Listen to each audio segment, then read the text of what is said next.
As you can see, PPC works a little bit differently from traditional advertising in magazines and on TV. You're no longer paying for a single advert, nor are you paying for exposure. Instead, you're paying directly for clicks, and that means you need to think about things a little differently. The first concept to make sure you understand is that your aim is not necessarily to get as many clicks as possible. Traditional advertising campaigns will often focus on doing anything they can to get attention and to encourage clicks. But seeing as you're going to have to pay for each click, you can actually reduce the amount you're paying in total by reducing the amount of clicks you get. The objective is not to get as many people as possible to your website. Your objective is to get as many customers as possible to your website. In other words, you need to get traffic that's going to convert, and you actually want to dissuade all other people from clicking on your ads wherever possible. If you pay for 100 clicks and 99 of those pay for your product, then you can consider that a highly effective marketing campaign. Conversely, if you pay for 2,000 clicks and only 300 of those people buy, it's actually not been as successful because you will have spent more. What this essentially tells us is that the bottom line is by far the best way to gauge your success. A good PPC campaign is not one that gets seen a lot, nor one that gets clicked a lot. A good PPC campaign is one that earns a lot. This means it's impossible to separate your PPC strategy from your general business model, and it makes it very important to think about your budget, your costs, and your profit margins whenever you set up a campaign. So start by thinking about the profits for whatever it is you're selling from your site. If you're selling lots of products, this might mean working out an average profit you make from those products.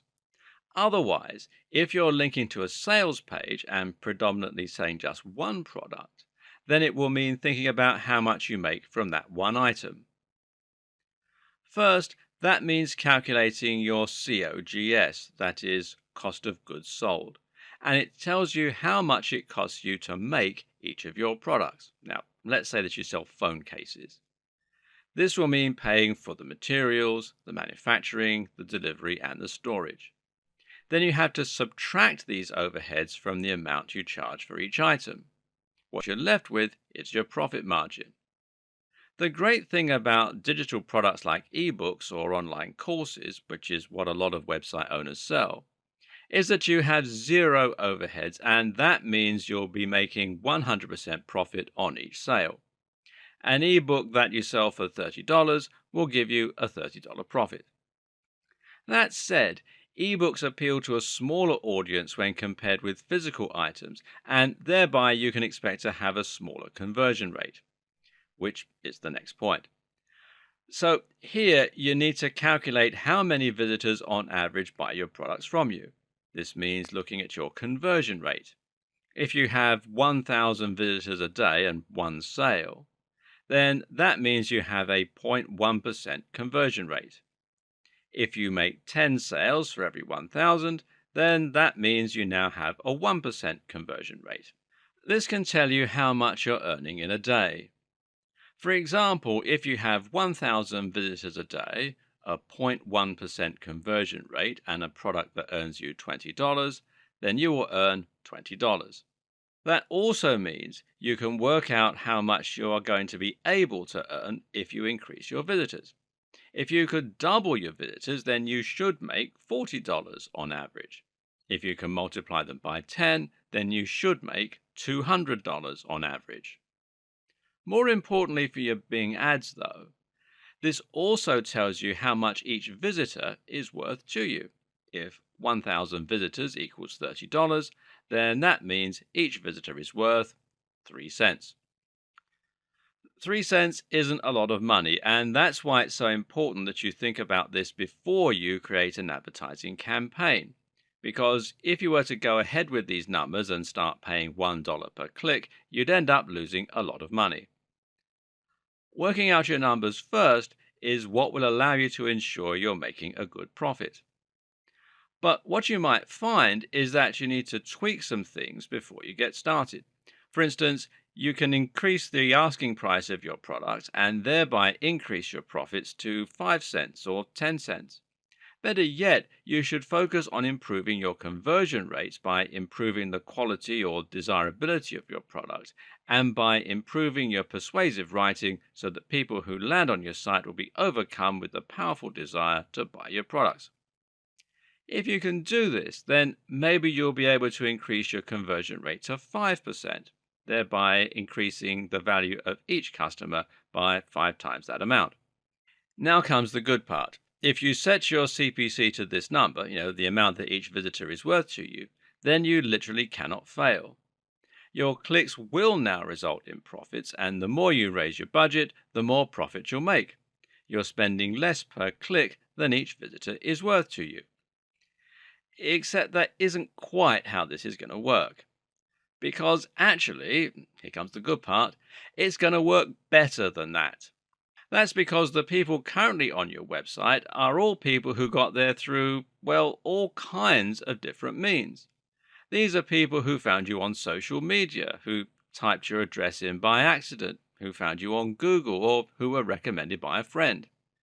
And that means they're going to be variably targeted. Some of those people will have zero interest in your products.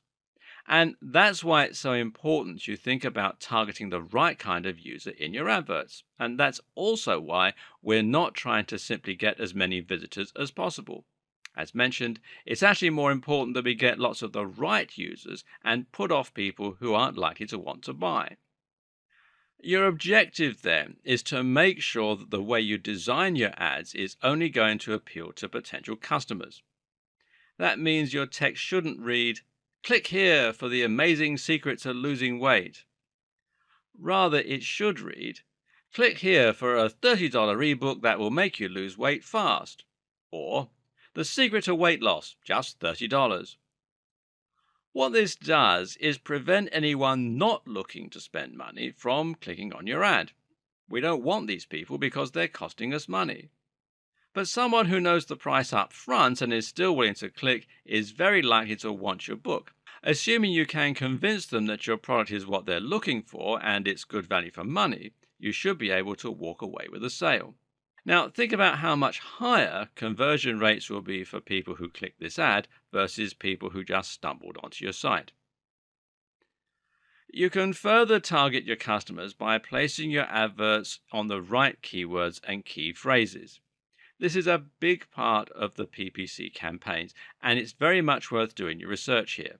Again, you need to make sure your keywords are things that the right people are going to be searching for.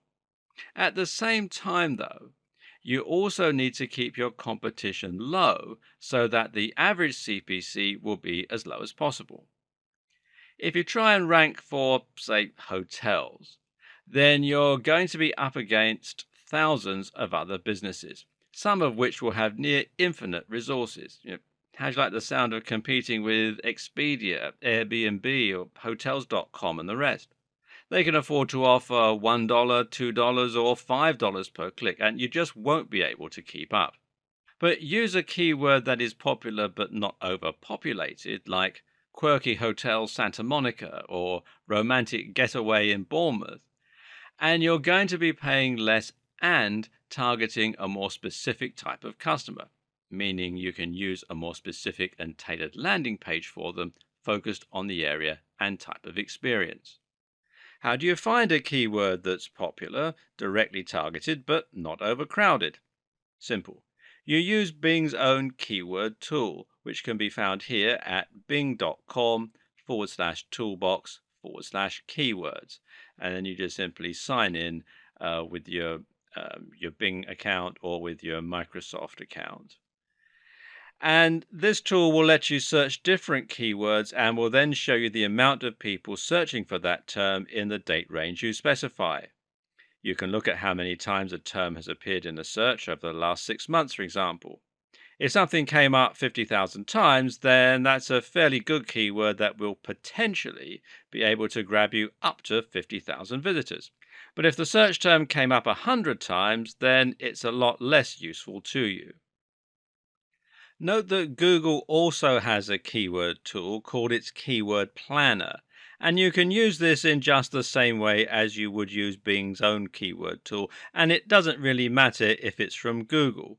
People tend to search for the same things on both engines. And if you just do a search in Google for Google AdWords Keyword Planner, it'll direct you to the local version of the site. Finally, another tip is to look at your site's metrics and identify who is currently coming to your website.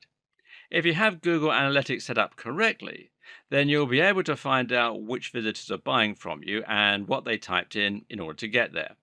In other words, it might be that certain search terms result in more sales, or goals in Google parlance, and you can then decide to target that keyword with your Google and Bing ads. Finally, another mitigating factor is the small matter of CLV. Customer lifetime value refers to the fact that just because a visitor doesn't put down their cash right away, it doesn't mean they aren't worth anything to you. In fact, if they sign up for your mailing list and then become lifelong fans, they could ultimately end up being worth more to you. For this reason, the only way to really be sure if your Bing ads are working for you is to watch your metrics very closely.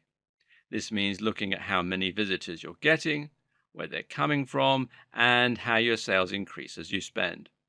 The more data you track, the more profitable any PPC campaign will be.